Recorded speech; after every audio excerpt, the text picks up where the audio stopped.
എൻ്റെ സൂര്യകുമാർ യാദവ് നിങ്ങളോടുള്ള സ്നേഹം കൊണ്ടും ഇന്ത്യൻ ടീമിനോടുള്ള സ്നേഹം കൊണ്ടും പറയുകയാണ്, നിങ്ങളുടെ ബാറ്റിംഗ് പൊസിഷൻ ഇതല്ലെന്ന്. നിങ്ങൾ കഴിഞ്ഞ ഇന്നിങ്സിൽ വീണ്ടും നിങ്ങൾ ഫസ്റ്റ് ഓണായിട്ട് ബാറ്റിങ്ങിന് ഇറങ്ങി. എത്ര റൺസ് നിങ്ങളെടുത്തു? നിങ്ങളെടുത്തത് 8 റൺസ്. അതിന് തൊട്ട് മുമ്പുള്ള 2 ഇന്നിങ്സുകൾ നിങ്ങൾ ഇറങ്ങിയത് ഫസ്റ്റ് ഓൺ അല്ല ഇറങ്ങിയത്. നിങ്ങൾ ആ 2 ഇന്നിങ്സിലും 50 എടുത്തു. പഴയ സൂര്യകുമാർ യാദവിനെ ഞങ്ങൾ കണ്ടു. അതിന് മുമ്പ് എടുക്കുവാണെങ്കിൽ 10-15 ഇന്നിങ്സൊക്കെ നിങ്ങൾ ഇറങ്ങിയിരിക്കുന്ന ഫസ്റ്റ് ഓണായിട്ടാണ് ഇറങ്ങിയിരിക്കുന്നത്. നിങ്ങൾ എന്ത് ചെയ്തു? നിങ്ങൾ എല്ലാ കളികളിലും 10-ന് 10, 12 ആ റൺസ് അല്ലേ എടുത്തത്? നിങ്ങൾക്കൊരു 50 എടുക്കാൻ കഴിഞ്ഞോ?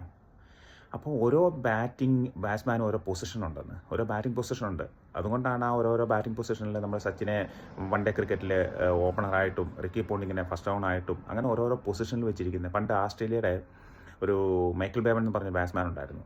പുള്ളിക്കാരൻ 90s ലാസ്റ്റ് 2000 തുടക്കത്തിലൊക്കെ ആസ്ട്രേലിയ ലോക ക്രിക്കറ്റ് ഭരിച്ചുകൊണ്ടിരിക്കുന്ന ആ ഒരു സമയത്ത് അവരുടെ ബാറ്റിങ്ങിൻ്റെ നെടുന്തൂണായിരുന്നു മൈക്കിൾ ബേവൻ വൺ ഡേ മാച്ചുകളിൽ. പുള്ളിക്കാരൻ്റെ ആവറേജ് 50-ന് മുകളിലായിരുന്നു. ആ ഒരു കാലഘട്ടത്തിൽ 35-ന് മുകളിലുള്ള ആവറേജൊക്കെ ഉള്ളവരെ പോലും ലെജൻഡ് എന്ന് വിളിച്ചുകൊണ്ടിരുന്ന ഒരു സമയത്തായിരുന്നു മൈക്കിൾ ബേവൻ 50-ന് മുകളിൽ ആവറേജുമായിട്ട് വൺ ഡേ മാച്ച് കളിച്ചുകൊണ്ടിരുന്നത്. ടെണ്ടുൽക്കർക്ക് പോലും 50-ന് മുകളിൽ വൺ ഡേ മാച്ചിൽ ആവറേജ് ഇല്ല.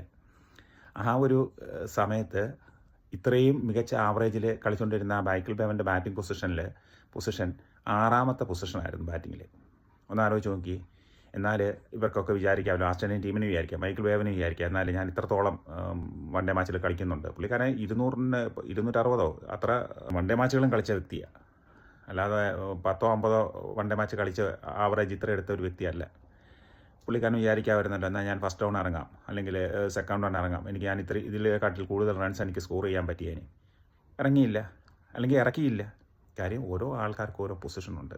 അതിൻ്റെ കൂടെ തന്നെ ഈ സൂര്യകുമാർ യാദവ് ഇത്രത്തോളം ഗംഭീരനായതും IPLലൊക്കെ ഇത്രത്തോളം മികച്ച ഇന്നിങ്സുകൾ കാഴ്ചവെച്ചതും ഇന്ത്യൻ ടീമിലെ തുടക്കത്തിൽ കയറി കഴിഞ്ഞപ്പോൾ പുള്ളിക്കാരൻ്റെ ബാറ്റിംഗ് പൊസിഷനൊക്കെ ഈ ഫസ്റ്റ് ഡൗൺ അല്ലായിരുന്നു. അവസാനം ഇന്ത്യൻ ടീമിന് എത്രയാണ് ഒരു 4 ഓവർ ഒക്കെ 16ാമത്തെ ഓവറിലൊക്കെ സൂര്യകുമാർ യാദവ് ബാറ്റിങ്ങിന് ഇറങ്ങിയിട്ടുണ്ട്.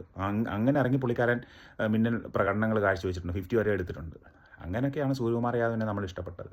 ഇപ്പം നിങ്ങൾ തുടർച്ചയായി ഫസ്റ്റ് ഡൗൺ കളിക്കുന്നു, പരാജയപ്പെട്ടു പോകുന്നു. ഇപ്പം വേൾഡ് കപ്പ് വരാൻ, T20 വേൾഡ് കപ്പ് വരാൻ ഇനിയും വിരലെണ്ണാവുന്നുള്ള ദിവസങ്ങൾ മാത്രമേ ഉള്ളൂ. ആ ഫസ്റ്റ് ഡൗൺ പൊസിഷനിൽ ഇറങ്ങാൻ ഇഷ്ടം നല്ല പ്ലെയേഴ്സ് അല്ലേ. ഇപ്പം ഇഷാൻ കിഷൻ എന്ന് പറയുന്നത് ഇപ്പം ഇത്രയും തകർപ്പൻ ഫോമിൽ പുള്ളിക്കാരൻ്റെ ഏറ്റവും പീക്ക് ടൈമിൽ നിൽക്കുന്ന ഒരു ബാറ്റ്സ്മാന് ഫസ്റ്റ് ഡൗൺ ഇറങ്ങാൻ. അല്ലെങ്കിൽ തിലക് വർമ്മയുണ്ട്. അത്രയും ആൾക്കാരുള്ള സമയത്ത് നിങ്ങൾ നിങ്ങളുടെ പൊസിഷൻ മാറ്റി ഈ ഇന്ത്യൻ ടീമിനെയും നിങ്ങളെയും സമ്മർദ്ദത്തിലാക്കേണ്ട കാര്യങ്ങൾ വല്ലതും ഉണ്ടോ? 2 ഇന്നിങ്സിൽ നിങ്ങൾ മനോഹരമായി കളിച്ചു. ആ പൊസിഷൻ മാറിയിട്ട് വേറെ പൊസിഷനിൽ 3ാമത് ഇറങ്ങി നിങ്ങൾ ഗംഭീരമായിട്ട് കളിച്ചു.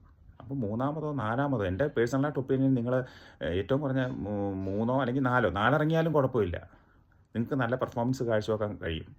അപ്പം ദയവ് ചെയ്ത് ഇനിയെങ്കിലും ഇപ്പം ഇന്ന് ഒരു മാച്ച് വരുന്നുണ്ട്, വൺ ഡേ മാച്ച് T20. ഇതിലെങ്കിലും നിങ്ങൾ ആ പൊസിഷൻ കറക്റ്റ് ചെയ്ത് നിങ്ങളുടെ ഫോമും അതിൻ്റെ കൂടെ ഇന്ത്യൻ ടീമിൻ്റെയും ഞങ്ങളുടെയൊക്കെ പ്രതീക്ഷ വാനോളം ഉയർത്തണം.